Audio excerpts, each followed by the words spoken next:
मैं हूँ दीप सिंह और बोधिचित्त माइंडफुलनेस एकेडमी की तरफ से मैं आप सभी का बहुत बहुत स्वागत करता हूँ। आज मान्यवर जिन्हें बहुजन नायक मान्यवर काशीराम साहब के नाम से भी जाना जाता है, उनकी बर्थ एनिवर्सरी है, उनकी जयंती है, जिसे उनके करोड़ों समर्थक पूरे भारत ही नहीं दुनिया में भी उनकी जयंती को आज मनाया जा रहा है। मान्यवर काशीराम साहब लिखते हैं कि जब कभी स्वर्णों को थोड़ा बहुत शक्ति सत्ता छोड़ने के लिए बाध्य होना पड़ता है तो वे बचाव के लिए घटिया तरीकों पर उतर आते हैं।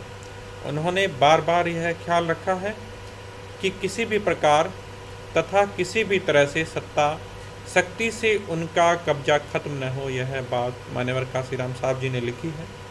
डॉक्टर अंबेडकर के पश्चात भारतीय इतिहास में काशीराम साहब एक ऐसे राजनेता हुए हैं जिन्होंने भारत की संसदीय राजनीति में एक नई विचारधारा का सूत्रपात किया। इनके द्वारा स्थापित राजनीतिक दल बहुजन समाज पार्टी की अपने स्थापना से महज 11 वर्षों के बाद ही उत्तर प्रदेश जैसे राजनीतिक दृष्टि से महत्वपूर्ण राज्य में प्रदेश में अपनी सरकार बनाई गई। यह केवल उनकी दृढ़ इच्छा सदिच्छा से नहीं हुआ, इसमें मान्यवर श्री काशीराम साहब की सूझबूझ, रणनीति रणकौशल के साथ साथ उच्च लॉजिकल थिंकिंग पावर अर्थात तार्किक बोधगम्यता भी थी।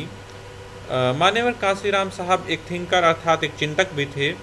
उन्होंने बहुजन समाज पार्टी को स्थापित करने से पहले सामाजिक राजनीतिक हस्तक्षेप करने से पहले भारत की राजनीतिक सामाजिक और आर्थिक परिस्थितियों का गहरा अध्ययन किया। इसी क्रम में उन्होंने महात्मा ज्योतिबा फुले, पेरियार रामास्वामी नायकर के साथ साथ डॉक्टर भीमराव अंबेडकर के साहित्य का भी गहराई से अर्थात गहन अध्ययन किया।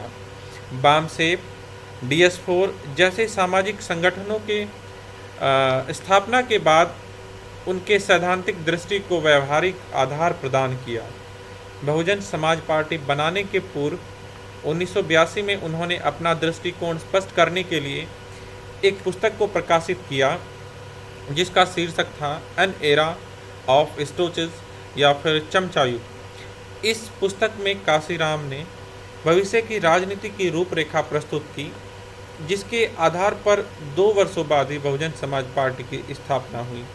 आधुनिक भारत के इतिहास में 16 अगस्त 1932 की तारीख का अपना एक विशेष महत्व है।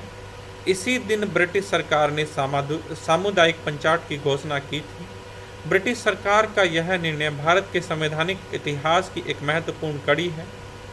इस निर्णय में भारतीयों को सार्वभौम वयस्क मताधिकार एवं सामुदायिक प्रतिनिधित्व को सैद्धांतिक मंजूरी मिली थी। मुसलमानों, सिखों आदि की तरह अछूत वर्ग को भी हिंदुओं से एक अलग समुदाय माना गया। सामाजिक, सांस्कृतिक एवं धार्मिक रूप से अलग अछूत वर्ग को ब्रिटिश सरकार ने राजनीतिक रूप से भी अलग समुदाय की मान्यता प्रदान की। हालांकि गांधी और कांग्रेस ने अछूतों को हिंदुओं से पृथक अलग समुदाय मान्यता का कड़ा विरोध किया, लेकिन ब्रिटिश प्रधानमंत्री रैमसे मैकडोनाल्ड ने गोलमेज सम्मेलन में राउंड टेबल कॉन्फ्रेंस में डॉक्टर भीमराव अंबेडकर द्वारा प्रस्तुत किए गए तथ्यों एवं तर्कों को उचित मानते हुए अछूतों को पृथक निर्वाचक मंडल सहित 2 मतों का अधिकार प्रदान किया। गांधी ने ब्रिटिश सरकार के इस निर्णय का कड़ा विरोध किया।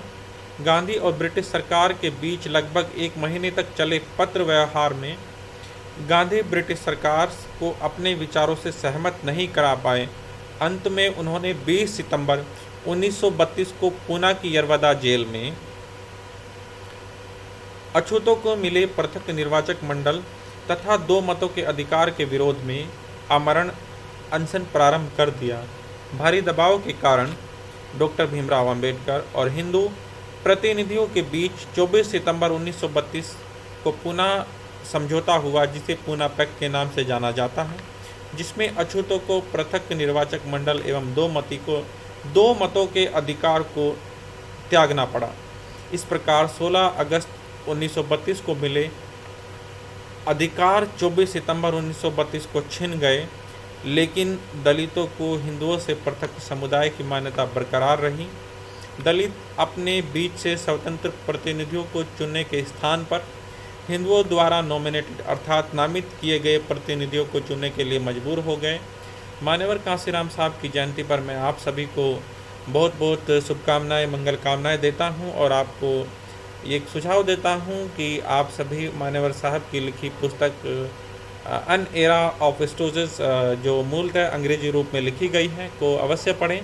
और अगर आपको भाषा में कोई समस्या है तो आप इसके कुछ जो ट्रांसलेटेड या अनुवादित वर्जन हैं उनको ज़रूर पढ़ें, जो हिंदी, गुजराती, मराठी कई भाषा में आपको मिल जाएंगे। इसी के साथ साथ मैं एक बार फिर पुनः आप सभी का Buddha Chit mindfulness academy, greater Noida, Gautam Buddh Nagar, Uttar Pradesh की सब तरफ से बहुत आभार व्यक्त करता हूं। आपने 5 मिनट तक मेरी बात को सुना, उसके लिए आपका बहुत बहुत आभार। जय भीम, नमो बुद्धाय।